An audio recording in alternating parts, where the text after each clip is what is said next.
Hi guys, it is Aoife from Fred VZ Died Laughing and I'm here with a book review today.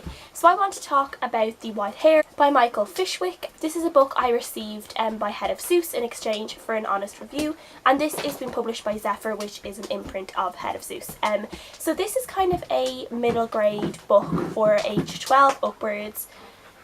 I'm sorry if there's noise in the background, my dogs have decided to play with each other while I'm filming this. So this is a novel that's aimed for ages 12 upwards, and it follows a boy called Robbie who has moved to a small village in Somerset where his dad grew up, with his dad and his dad's new wife and her children.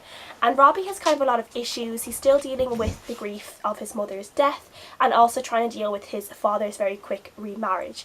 And he makes friends with this older girl in the village called Mag, and then one day they see a white hare running around the countryside near the village, and there's this kind of whole myth in this village, and this kind of folk tale around the white hare and what that white hare means.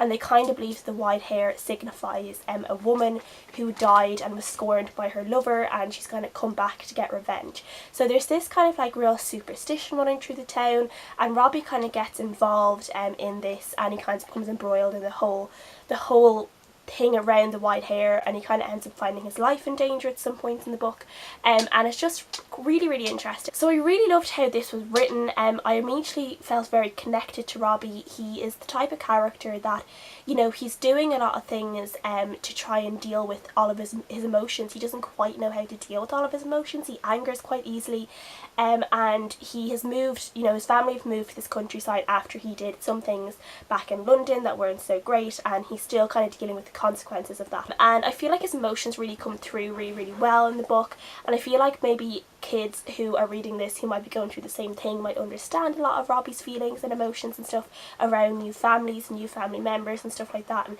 things you can't really control, and being blamed for things that, like, you know, you can't particularly control as well, like emotions and feelings and stuff like that. And I just really enjoyed him. He was one of these kids that I just really liked.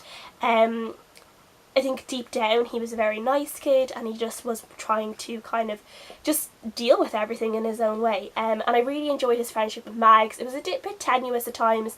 I liked the fact that she was a bit older. It was never stated quite how old she was. Robbie is 14, so I'm presuming she's about maybe 17 or 18. And it never turned romantic, their friendship. It was always platonic, and I really enjoyed that. And she was almost like an older sister to him at times. She kind of felt like an older sister. She kind of looked out for him. She taught him different things. She was there for him when he needed someone, and I just really enjoyed that friendship. And he also has a friendship with another girl in his school called Alice, and that one was just a really sweet one. I just really enjoyed that. So he does have all these friends around him. There are people there for him that are supportive of him when he needs them, when his family aren't being supportive, and I just liked that there was that support for him when he needed it. The descriptions and the language in this book are really lovely. I really enjoyed reading it, as I said. Some of just the language around the countryside and how it's described, and the animals in the countryside, and the hare herself. Just a lot of the descriptions around her were really great. I kind of love that this whole thing was set in kind of like the tall tales, old tales, folk tales that kind of started off, and it was kind of one of these superstitious kind of things around the white hare, and how, you know, a lot of people who maybe were new to the village, like his father's wife and, you know, her children, they would be new people. They wouldn't particularly be welcomed in terms of knowing these kind of tales around the village and what people believe and what they don't believe. Where Robbie and his father, because his father had grown up in the village, Robbie was very much accepted, so he was told these things, he was able to believe in them. People believed that he saw the white hare, and that, you know, something significant about the white hare could be connected to him. And I just love this whole thing of it kind of felt very kind of whimsical at times and magical. Like, there is magical realism in this, and I did really enjoy it. I thought it was done really well. It was quite beautiful at times. It was a bit spooky because there is obviously the white hare is supposed to be connected to a girl who's dead, and, you know, because of that there is kind of this spooky theme that runs through the book, and there's kind of this whole thing cropping up that maybe she's back for revenge, that she wants her the lover who scorned her dead, and eventually like the whole thing with the white hair is that eventually the lover will end up dead. So there's this whole thing of like, who is it, who is she after, who's going to die, is anyone going to die, like what's going to happen here. And so there was this kind of horror-esque kind of feel to it at times, this spooky feeling, but I really enjoyed that. It kind of gave it a bit of tension. So I was really going through the chapters, like really wanting to know what happened.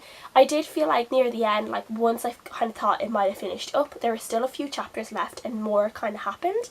But I actually quite liked that. I liked that it didn't quite finish up the way I presumed it would. It didn't quite finish up as safely as I thought it would. There was still all these kind of tendrils that were still there to kind of, you know, spark things up further. And I quite enjoyed that. Overall, I did really enjoy this book. I liked how it ended after like all of that.